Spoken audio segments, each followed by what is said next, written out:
Well, good morning, everybody. I am delighted to be in the South. I'm Steve Grcevich, and as a way of introduction, I'll just tell you a little bit about how I ended up having the opportunity to be with you all today. Probably, this is somewhere close to 20 years ago. I was on the elder board at our church, Presbyterian church outside of Cleveland. And we had a number of families in our church who, after the fall of the Iron Curtain, did the Eastern European adoption thing. And they brought back some kids with some very complicated emotional, behavioral, developmental issues from orphanages in Russia and Bulgaria.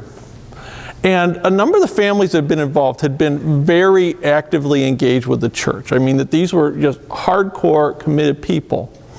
And Libby Peterson, who's now vice president of Key Ministry, who was our children's ministry director at the time, was a speech and language pathologist by training. And so Libby started to look at how our church could develop some supports to keep, these families, involved and engaged in church, because the issues that their kids had were a significant barrier to them being able to maintain, the involvement that they had had prior to adopting. Coming to worship, being involved with our children's ministry, being involved with small groups, serving in other ways. So I'm listening to Libby talk about this, and again, I'm a child psychiatrist at the time. We had group practice in the suburbs of Cleveland. And I started thinking to myself and listening to what she was talking about with these families. To what extent is this issue a problem for the kinds of families who would be served through a practice like ours? Kids who have issues with ADHD and self-control, kids who have issues with anxiety, kids who have issues with mood disorders, depression, other mood conditions, kids with learning disabilities. And, while I have been involved in a fair amount of research, we didn't do this as a formal research study, but for probably a 3-month period of time, I did a general survey of families that were coming through our practice to see, is the stuff that you're here, with your child for treatment an obstacle to you folks being involved with church or your place of worship? And I was floored by what I found out. And this is a very significant issue, and in my mind, for the church, that this is like the ultimate low-hanging fruit when it comes to evangelism and outreach. Because when you think about it, about 20% of the kids in the United States have an identified mental health condition.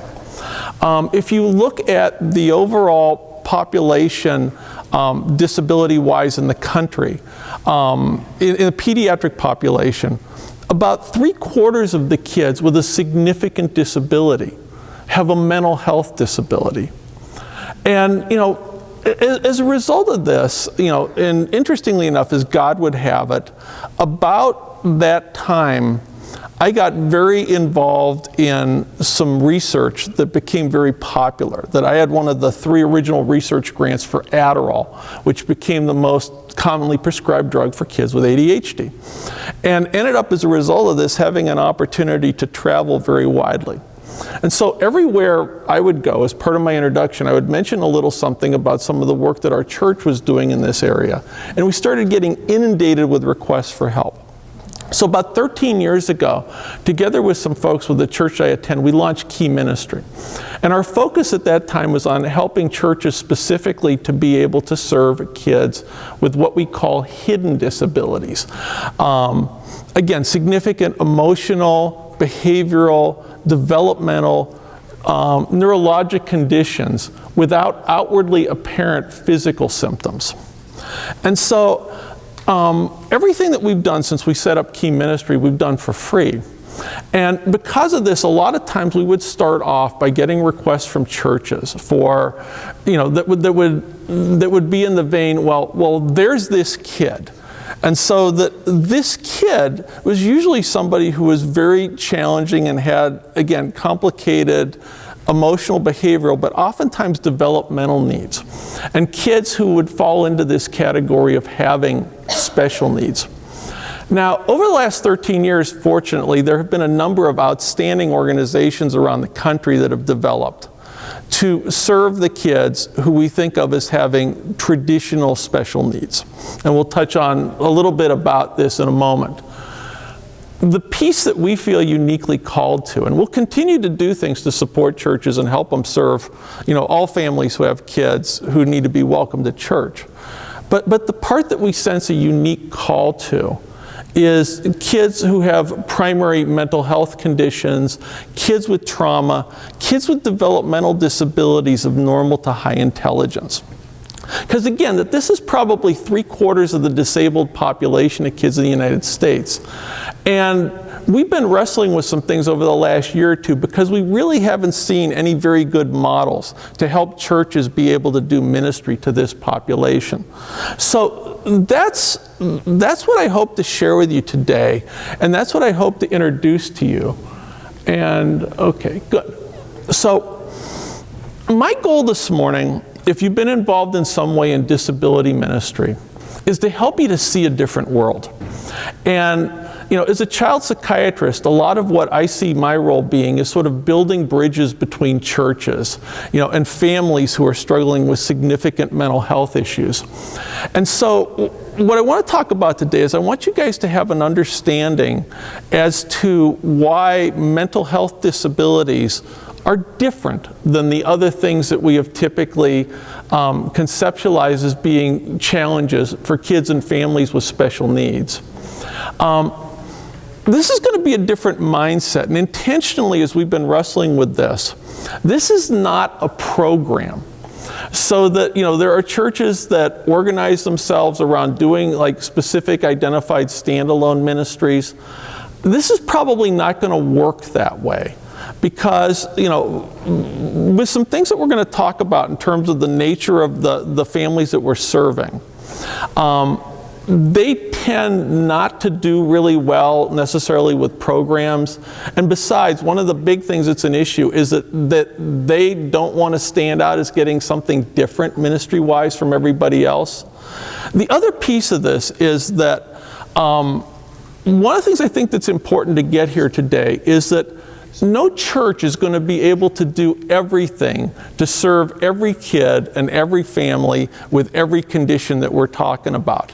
But every church, no matter how large, how small, is able to do something to serve in their community. And so when we come away at the end of the day today, I don't want you to walk away feeling like overwhelmed, like how would I ever get the time and the energy and volunteers to do this? This is a mindset as opposed to a program. And what we would encourage you to do, our team at Key, and we're here to come alongside you guys, is just to help you take the next step. And it may be involved with serving one kid or one family, but I would hope that everybody leaving here today would have some ideas about what that next step is in terms of expanding the kingdom by welcoming kids and families who can't otherwise be able to attend church. So part of what we're going to talk about, to just sort of give you an overview of this initial talk, we're going to talk about 8 specific barriers actually that cause challenges, for families who are impacted by mental illness being able to attend church. We're going to give you a model and have you think about sort of 7 general strategies for being able to help them overcome those barriers. And then we're going to go back and kind of tie this together at the end by going back and looking at the barriers in the context of how some of the strategies can be applied to help them to have an easier time being a part of church. So with that said, part of what we want to do, the goal here is to help families join the stuff that you already do. So that if being a part of your, Sunday school is an important, is important for discipleship in your church. We want them to be a part of that. If it's important for families to have the opportunity to be a part of a small group, and that's how people grow spiritually, we want them to be able to be a part of that. If your church is a place that is very much focused around service as a strategy for meeting the needs of your surrounding community, and helping folks to grow spiritually. We want to brainstorm with you how every family can be a part of that. We're going to talk a little bit about the issue of environments today because, as we're going to discuss in a little bit, there are a lot of things about the way in which we do church and the physical circumstances in which we do church that become a problem and become a challenge for a lot of families. So I want you to start thinking about a little bit like how the environments in which you do ministry may impact the ability of kids to fully engage and be included. So then next, okay, we talked about that. Okay. Just 3 microphones, because we're also doing Periscope so that people can watch us around the country and around the world today. 2 different slide presentations. It's a bit of a challenge. So again, when I have an opportunity to, talk to senior pastors, and other church leaders, I've been on the board of a couple of different, of 2 different churches now in my adult lifetime, and have served with a number of other nonprofit organizations. One of the things that we're thinking about is how do we have the greatest impact for the greatest number of people?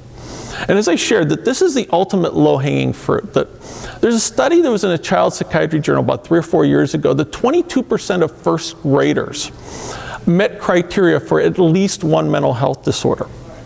1 in 9 school-age kids in the United States have been diagnosed with ADHD and have gotten a prescription at least once in their life for medication. Interestingly enough, Kentucky, if not at the top, is very close to the top in terms of the percentage of kids who've been diagnosed. It runs around 15% here. 8 to 12% of teenage kids in the United States meet criteria for at least one anxiety disorder. And one of the tragedies of our field is that fewer than 1 in 5 of them ever get any kind of treatment whatsoever. Counseling, medicine, cognitive behavioral therapy, anything to help. 13% of kids in the United States have meet criteria for at least one developmental disorder. And you've heard the number, 1 in 68 kids now have been identified with an autism spectrum disorder. The population we think about in special needs ministry as representing autism is actually a little different than the population of folks that are served out in the community, in that nearly 60% of kids with autism have normal to superior intelligence. I spent some time in my office the other day. We have a kid who, he has 157 IQ, and we think it's an underestimate. He taught himself Japanese when he was 5. He managed at age 8 to build a replica of Edison's gramophone, and they were looking for original recordings from the 19th century to test this thing out and see if it really works. But Paul has very significant impairment when you put him into a social situation. Where would a kid like him fit in at church? And in fact, the majority of the kids that we think about as having autism, from an intellectual standpoint, are at a very, very, very different place than what we traditionally think about in terms of kids who have been identified as having special needs. So when we start thinking about disability, what comes to mind for most of you? And we can make this spontaneous and interactive, and those of you with social anxiety, it is perfectly okay to sit here and be absolutely quiet. You don't need to raise your hand. I will not call on you or embarrass you or single you out in front of your peers. But what comes to mind when you start thinking about people with disabilities in terms of how we conceptualize that in our culture? Anybody? Oh, louder, please. I have multiple sclerosis. Okay. And so I have a handicap ladder. Mm-hmm. And sometimes, on some days, I can walk just fine. But I park in a handicap space, and people look at me like, why are you parking in a handicap space? Because you look fine. And that may be true right now while I'm walking into the grocery store. But when I come out of the grocery store, that may not be the same story. Mm-hmm. Because I may look fine right now, But when I use energy and when I'm tired, the multiple sclerosis kicks in, and then it's obvious. My foot drags, and I can't walk as well. So sometimes disabilities aren't visible, but everybody thinks about if the person is disabled, they will have a wheelchair, or it's visible. You can see somebody who's disabled. You can see that they have a wheelchair or a walker, which I have a walker, and I usually walk with it now because I'm prone to falling over. Okay. No, but I'm just going to summarize a couple of things for people watch on video on the tape. One of our attendees today has multiple sclerosis, has a handicap tag for the car, but part of the nature of that disability, it's a wonderful analogy for what we're going to be talking about, is that folks are intermittently disabled. There are some days that you can walk into the grocery store and some days that you can't. And that a lot of times people don't understand when a disability, one, isn't visible, and two, isn't present in every situation all of the time. They don't appreciate the fact that it's still a significant disability. Other thoughts about what comes to mind with disability? Just physical. Physical, as opposed to mental. Right. Barrier to participation. Barrier to participation, that in fact, if you take a look at the definition from the federal government of a disability, it's a condition that interferes with your ability to participate in one or more major life activities. I would argue the church, and being a part of your larger family in Christ is certainly a major life activity. But sometimes I think we're afraid to communicate together. I was in a store trying to pick out 2 colors of paint, and I couldn't make up my mind. And this lady was sitting beside of me, and when she was looking at the paint, she was doing a beautiful job picking out the colors. So I asked her opinion, and she looked at me, she said, I can't hear you, or I can't speak to you because I'm deaf. And I honestly, and maybe that was just my feeling of communicating with her, but I really thought she thought I would turn away from her and leave and not ask her anymore. But I worked with, I had a child in my classroom whose English is their second language. So I have to slow my talking down and use my lips with her. So when I told her that, the biggest smile came on her face in response to the fact that I didn't turn around and leave her. And we carried on a conversation. She actually helped me pick out the paint that looked good. And in her eyes, she was saying, thank you for not leaving me. So I think sometimes we're afraid to respond to, or we don't know how to respond to people that are different than us, when actually we just need to be shown how to do that. Well, yeah, that's a great point. So, for the purpose of the tape and for the video, someone here was having a bit of a challenge picking out different shades of paint, came across a lady who was very adept at doing that, but was hearing impaired. And one of the perceptions I think we have about disability to take from your story is that a lot of times when we think about people with disabilities, we don't think about them having gifts and talents to be able to contribute. And that, the smile that came across her face, I would argue, came not just from you, being able to use, being able to talk more slowly and using your skills as a teacher to interact with her as a person who's hearing impaired. It also came because you valued their input and needed them to be able to contribute or give something back to you. And so that we think about this disability thing as being a one-way relationship, that we serve them as opposed to them serving us, and it being something that's reciprocal. I work at a restaurant, and of course I see all kinds of different people come in. And when I was in college, I actually took sign language and was working at the counter, and a couple came up and they already had pen and paper ready. And when they realized that I asked them in sign language, are you deaf? And their faces lit up. And they put the pen and paper down, and of course I had to tell them to slow down. Take it back quickly. But throughout the years of working at this same restaurant, they continuously come in and they teach me more sign of what's on our menu and stuff. So now I'm helping out other customers that come in. And when they realize that I do know the sign language and I'm able to help them in that aspect, you can see them light up, like she said. They feel, well, I'm not disabled now. This person has included me and found a way to communicate in a way that you're not thinking of disabilities. You're thinking of them as a person.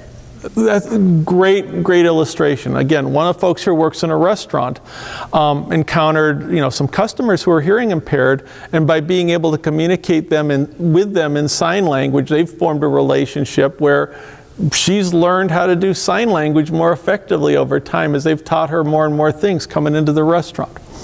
So if that's what we think about in terms of disability, that this is something that oftentimes we view as being something that is permanent, something that is physical, something that interferes across the board 100% of the time with all of one's life activities. And if we tend to think about people with disabilities as not necessarily having a lot of value to give back to us, our paradigm for considering that becomes a significant barrier to them being involved with church. How about this one? What do you think about when you think about the term special needs ministry as we have historically defined it? Well, go ahead. I think that the historical definition of special needs ministry has been really around the physical disabilities, whether it be hearing impaired or being physically unable to walk. But I think the special needs definition is changing a lot, so it's not just, we're talking about the disabilities that aren't visible, right? It's having ministries that include children with sensory issues or anywhere on the spectrum. It's including children and families who look different, as in their family structures are different. We may have single parent families, and as far as I'm concerned, they have different needs that we need to be aware of, and that are included in our special needs ministry as well. Okay, so one of the points from the audience is that we're starting to take a much broader look at this issue of special needs ministry. That going beyond folks who have physical disabilities, this is kind of where we were at when Key Ministry got started. To some degree, folks were getting involved with intellectual disabilities. And the autism epidemic, I think, drove a fair amount of this in churches around the country. But, very much if you take a look at the mindset, there are probably 5 or 6 excellent organizations around the country that do great work in terms of working with kids with severe physical disabilities, significant intellectual disabilities, the kids on the low end of the autism spectrum who don't have a lot of verbal language and have a very difficult time being able to communicate, kids with Down syndrome, kids with cerebral palsy. We've gotten a lot better at being able to handle those special needs. Some folks are getting interested in looking at, for example, it was touched upon children of divorce, kids from single parent families, kids maybe with different types of trauma that hasn't been recognized. But we're still sort of at a point that if it isn't something that is, if it's not a disability that isn't very obvious and very pervasive, we don't necessarily in the church think about it as being a disability. So here's the thing that I would leave you to ponder and to start to kick around. And the multiple sclerosis analogy, I think, is a great analogy, and I'm going to steal that and use that repeatedly over the next few years. But is a disability if a kid is disabled only some of the time and only in some environments, but not all environments? And I'll share you a story about a kid that I saw last year in our practice. Family shows up, 6-year-old boy, severe ADHD, lots of problems with self-control at school, big struggle at home. Parents, have safety concerns, discipline concerns. And their chief complaint was, quote, "We can't take him anywhere." Now, as I'm sitting there and taking the history, it turns out the one place they were able to take him was church. And I thought, this is interesting. Let's find out some more about this. So the church that this family was going to had been planted in a theater in their community. They had, again, sort of the, very contemporary worship praise band.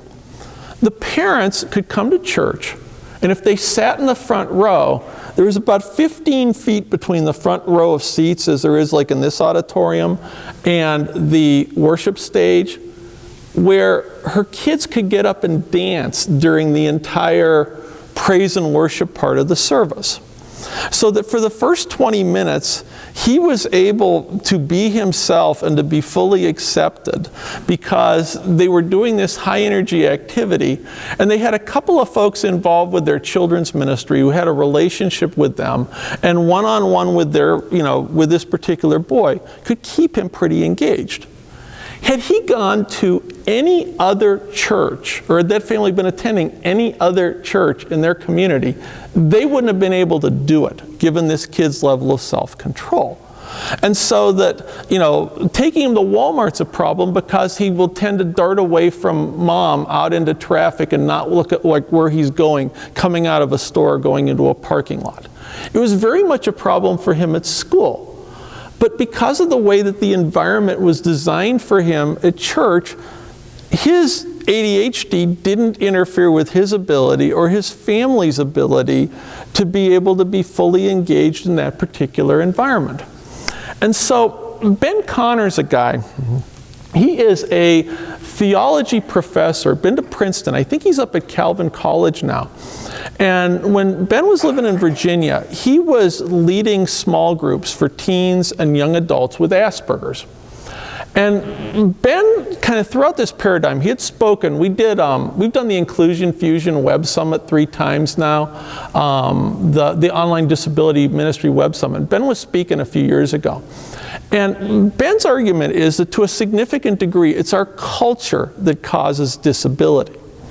That because we fail to recognize that there are aspects of our culture or our way of doing things that create barriers for other folks, they then are labeled as having a disability, and to many people are viewed as having less value. The second book that I'm planning on writing after we get done with this book, looking at this whole model of ministry, is to take a look at this example, say, from the angle of kids with ADHD. So 15 years ago, when we started doing research, somewhere between 3 to 5% of school-age population had ADHD. We know it's 11% now, and that 20% of school-age boys will be diagnosed by the time they finish high school. 75% of the cases of ADHD can be attributed specifically to genetic factors. So that in less than 1 generation time frame, we don't have a good explanation for why it's being diagnosed 3 times more often. Well, maybe the problem isn't our kids.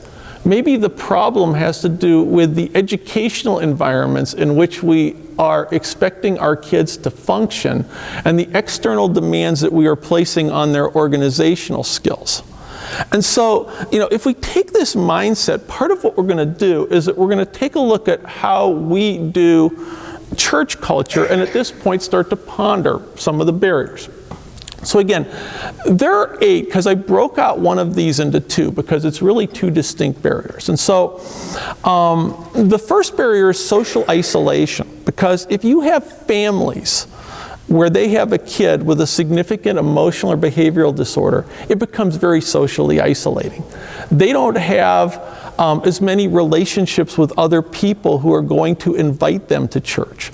Their kids don't have friends who are going to invite them to VBS or your other fun activities. And they're less likely to connect with other families through different, the types of extracurricular activities that kids are involved with. The second one we're going to take a look at has to do with social communication. We'll look at the specific role of anxiety or fear is a barrier for folks being able to do church. One of the big things that's a challenge for the boy that I had shared with you earlier is that we expect folks at church to be able to exhibit pretty good self-control. So if there are some things about your brain, the way that it's wired, that makes it harder for you to stop and think before you say and do things that get you into trouble, we call that like sin at my church. And thinking, so thinking about what's going on with them and how we design environments to help them to be able to have, for them to have a better experience as part of our body, something that's important. Sensory processing is a big issue, and I saw some interesting stuff on this last week when I was at American Academy of Child Adolescent Psychiatry, and I think something we're going to be paying more attention to in years ahead. A big one is that the kids in your special needs ministry, it's pretty obvious that they have special needs. For these kids where the disabilities are less visible, you're not likely to see it. And for reasons that we're going to talk about, they are very unlikely to tell you that their kid has a specific challenge or a disability. And so we're going to talk a little bit about how we serve kids with disabilities where the family doesn't tell you they have a disability, and how you do this with staff who aren't trained to do the things that I'm trained to do. Stigma is a big issue, and when we get to this point, we'll talk a little bit about how that may have played a role in terms of how this whole special needs disability ministry paradigm has developed, particularly here in the United States. And then the last obstacle is that, and don't take this the wrong way for anybody who may be affected, but sometimes the apple doesn't fall far from the tree. And a lot of the things that we see have a very significant genetic component. And if parents had a lot of these issues themselves growing up, and as a result had a hard time being able to attend church and don't have an experience of church, or have some of the same struggles that make it hard for them to get to church, we're not going to have the privilege of being able to serve and include the kids. So we're going to talk about that a little bit as well. So let's take a little closer look at some of the barriers then and talk about how this plays in.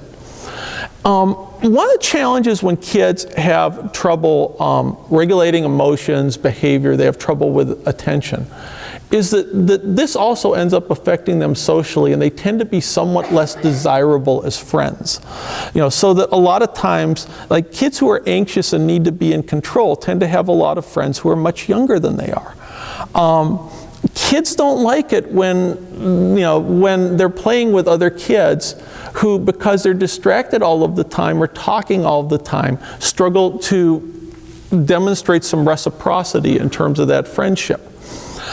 Kids across the board with different mental health concerns tend to have more problems or more difficulties with both fine and gross motor control. And so, I assume from like the lay of the land around here, it's probably similar for you all.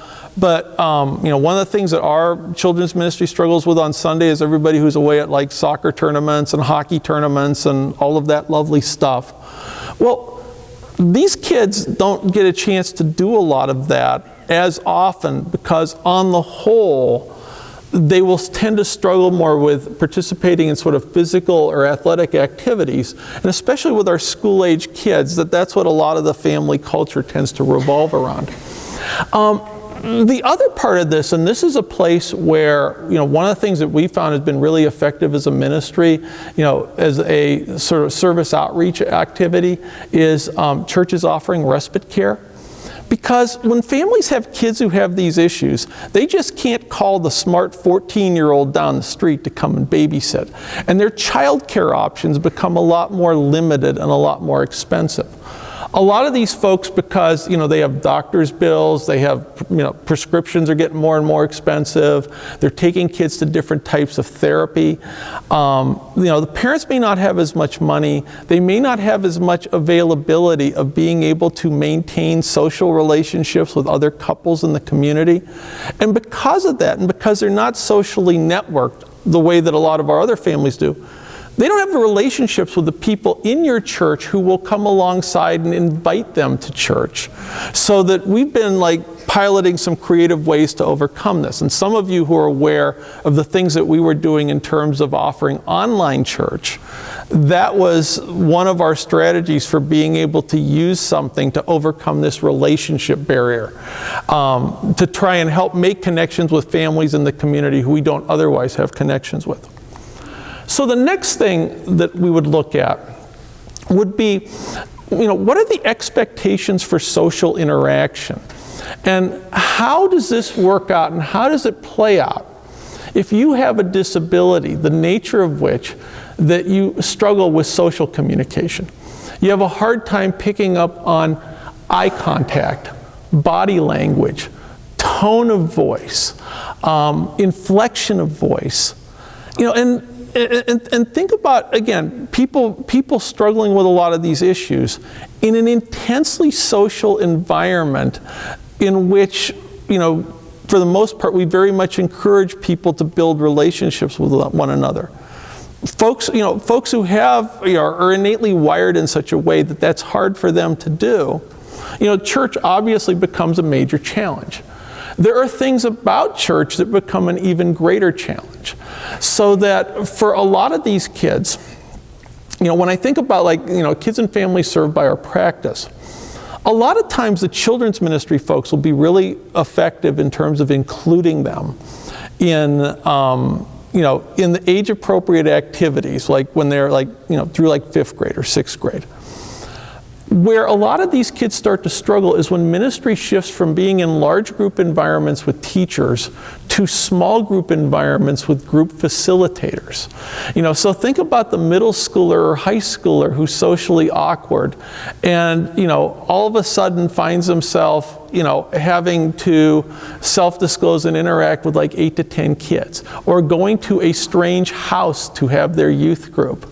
For a lot of the kids that I see, it would be those transitions when they're getting into more small group ministry and doing ministry, intimately with other people, that they start to face significant challenges. One of the things that's a big struggle, and we'll talk about this a little bit later, is that kids with Asperger's, or kids with normal intelligence on the autism spectrum, are twice as likely to be bullied compared to kids on the deep end of the autism spectrum who are nonverbal. And one of the things that I've seen quite frequently coming across different Asperger blogs on the internet is that for a lot of these folks, and keep in mind that we're talking about a lot of times people who are concrete thinkers, that they come to church and they see the same kids at church who have been mean and cruel to them at school. The way that they will think is that Christians are hypocrites. I don't want to have anything to do with Christianity. And they can get very rigid and inflexible. It's very hard later on in life to get them, to rethink exploring the claims of Jesus, because, in their mind, the people, because Christians did not treat them kindly when they were kids, they question the authenticity of the faith and whether it's something that's real.